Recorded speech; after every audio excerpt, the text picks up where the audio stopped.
Good morning, ladies and gentlemen. This is Rusty 78609, and I am not driving. I'm actually parked in front of my RV here. I was going to do this video sitting outside, but it's a little too windy, and I thought, well, I'll go sit in the car. Why? Just a different look, that's all. A little change up. Variety is the spice of life. But what I want to touch on, since I am thinking about building me a tiny home on this property I own here in Capitan, I've been thinking about how I'm going to power it, because it's such a small home that, 320 square feet, that solar appears to be an option. So you got solar, and then you've got Otero Electric Company, just normal electricity. And then you've got Zia natural gas. So I've got those three basic power options for the tiny home. Now I can do a mix, do one or two or whatever, you know what I mean? So first I thought about solar, and then I got to looking at, you could do solar a lot of different ways. You can use the lithium batteries or the AGM batteries or the lead acid. There's a mix of that, and then you've got the controllers and the inverters and some fuse boxes and stuff. So it's a possibility because my usage in the motorhome, which would probably be close to what it would be in the 320 square foot home, because the RV is not near as well insulated as the home is going to be. So it appears that solar would work. I could do all of my energy requirements, except for the hot water heater and the air conditioner and maybe some electric appliances. I could use, a basic solar setup. But if I wanted to go full blown solar and use it for the hot water heater, the air conditioner, the electric cooktop, the electric oven, countertop oven, then that gets a little more complicated, okay? And it also gets a little more expensive. Based on what I've found, probably the least expensive setup I could have that would power all of that without any interruption, so to speak, would be around 6,000 to 8,000, in that range. And that's based on about 500 to 600 kilowatt hours per month, because in the summers I'd use probably 300 or 400, or the cooler months. Then in the really cold months it would probably go to 600 or 700 kilowatts per month. And the amount of sunshine here is 6 hours a day plus average. Okay, so you got the sunshine factor is not a problem. But again, it did look like it was going to be 6 or 8,000. And then there's also another issue with solar. Now these would have to be, I'd mount the panels on the roof, facing south, of course. And the only downside of that is every now and then you got to get up on the roof and clean them. Okay, you should. And if they get covered with snow and stuff, I don't know. It just seemed to me like solar, even though it would save, it would probably cost justify itself in about 7 to 8 years. It requires a little effort. You can't just flip on a switch. You got to, monitor your batteries and monitor your usage and all that stuff. I'm 76 years old. Do I want to fool with that? No, I don't. So the next option is to go with a blend of solar and natural gas, because you could use natural gas for the hot water heater, obviously, cooking, no problem. You can use it for cooking, and then for heating also. And if you really wanted to, you can use natural gas for your lighting on the inside. You can. And so that's a definite option. And then have a little bit of a solar as a kind of a backup. So that's another thought. And then the third option, of course, is just go all electric and be done with it. And that's probably the most expensive option, but it is the option that requires the least maintenance or attention. And you just flip a switch and power's there, you hope. And or you could go with a blend of natural gas and electric. But kind of a downside there is this: Otero Electric charges you about $40 a month just to have the electricity available to your home. Just to have it available. That doesn't include any usage at all.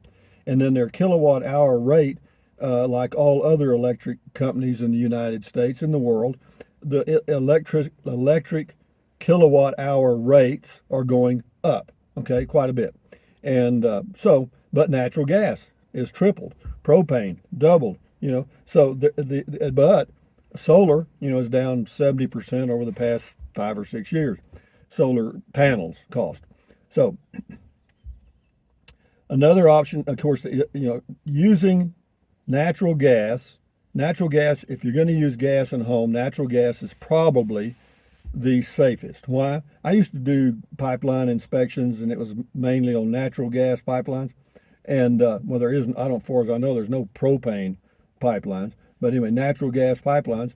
And the one thing good about natural gas is it's lighter than air. So if you have a leak in your home, it vents up into the top, and it'll eventually, if there's any openings, it'll find its way to the outside. And so that's a little bit of a safety factor, whereas propane, butane are heavier than air, and they kind of pool on the lower levels, and you light a match and you end up in El Paso and you're in Capitan, New Mexico. So that may not be good. But so where I'm at right now on the home, after thinking it through, based on my individual situation, and others will do different. The younger you, if I was, 40 years old, and in good health, where I could climb up on the roof and clean the panels and monitor them, it'd be kind of fun, I guess. But at my age now, all I want to do is turn the light switch on and the light comes on, okay? And if I have to pay an extra $50 a month for that, I'm willing to do that. And so that's kind of where we're headed. The upsides of solar, of course, is cost savings. The downside is you got to monitor it. You got batteries. I don't care if even if you've got the Battle Born Best lithium batteries, they're pretty pricey too. They don't last. You could probably get 10 years out of those. Yeah, I would say that they're a good battery, and but you got an inverter and all the other stuff, and a controller, charge controller from your pad. So you got some things you got to monitor on the solar. So I think I'm going to pass on the solar, and I think I'm going to pass on. And see, the thing about natural gas, I have a line here at the street, natural gas pipeline, and they'll run the line to the house or near the home and set up a meter, the gas meter thing, and and there's no charge for that, and then your plumber runs the line from the gas meter into your home to the various appliances, the hot water heater, the stove, whatever you're going to have, and that's how you do that. And the way, of course, with electric, they kind of if you're going to go all electric, they just run the plumbing for the plumber just runs the plumbing for the water, and that's it. But having said that, for you tiny homers out there, now if you're off grid, you're looking at solar, okay, I understand that. But if you're on grid or the grid is available, you might want to take a look at it, or maybe use a blend of solar and co-op electric or whatever's available in your area, because you could reduce your monthly expenses. You might be able to cut it in half by using solar, which would save you a little bit each month. But I'm looking at convenience. Why am I doing this video? Well, because I wanted to, if I do a video, it forces me to organize my thoughts, and then I present them to a large audience, right? And then the large audience says, "Oh no, Rusty, that shit is not going to work. Here's where you screwed up. You got A, B, C, D." So what I get is what I call it's feedback. Now, some of it's positive, some of it's negative, some of it's crap.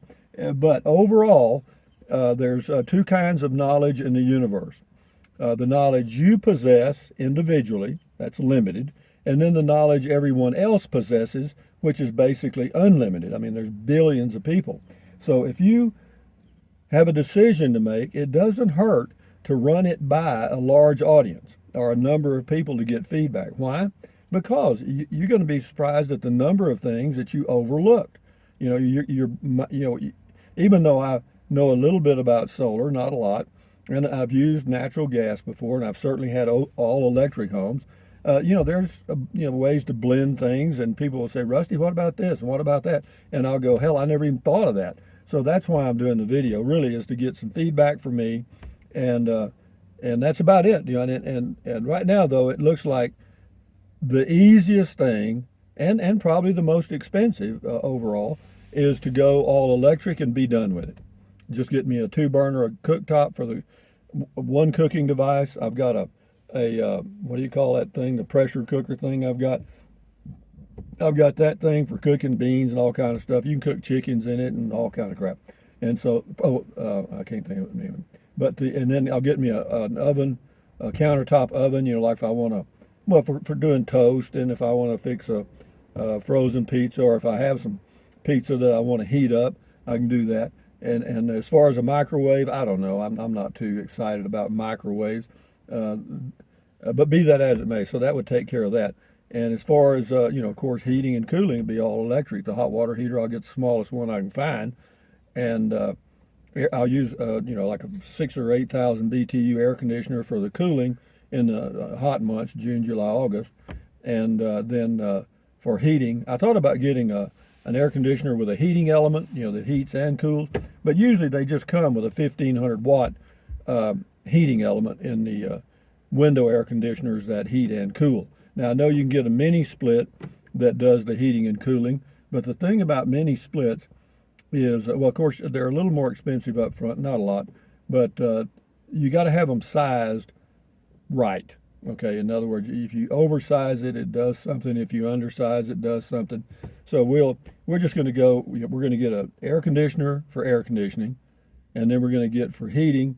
I'm just going to use electric heaters that are probably 750 to 1,500 watts, and as far as and BTUs, I don't know how that converts to BTUs. I think you can use 4,500 watts. I don't know. I'm not going to say. But as far as heating, I don't think that's going to be an issue, because we're going to have 2x6 walls all the way around. We're going to have blown-in insulation, R40 or 50 in the ceiling, R40 or 50 in the walls, or R30, whatever we can get. Yeah, so the house ought to be like an igloo ice chest. So heating and cooling, it shouldn't be a big issue. So I think that probably go all electric. Anyway, the only reason I did this video was to see how many people tear my idea apart. Anyway, guys, I'm imagining I'm driving down the highway at 175 miles an hour on the Autobahn, and I'm passing everybody there in my Chevy Spark. I just passed a Mercedes Benz. Anyway, guys, thumbs up, carpe diem, adios, bye-bye. Buy anything you want, use the Amazon link, drink plenty of water, stretch, walk, stand guard at the door of your mind, enjoy your life. And yeah, go sit in your car and turn the steering wheel and imagine you're on the Autobahn racing everybody. Adios, amigos. Bye-bye. Oh, don't forget Beer 30 around 4:30 p.m. Mountain Standard Time. I don't have any more funny stories, I don't think, but we'll have to come up with something. Adios. Bye-bye.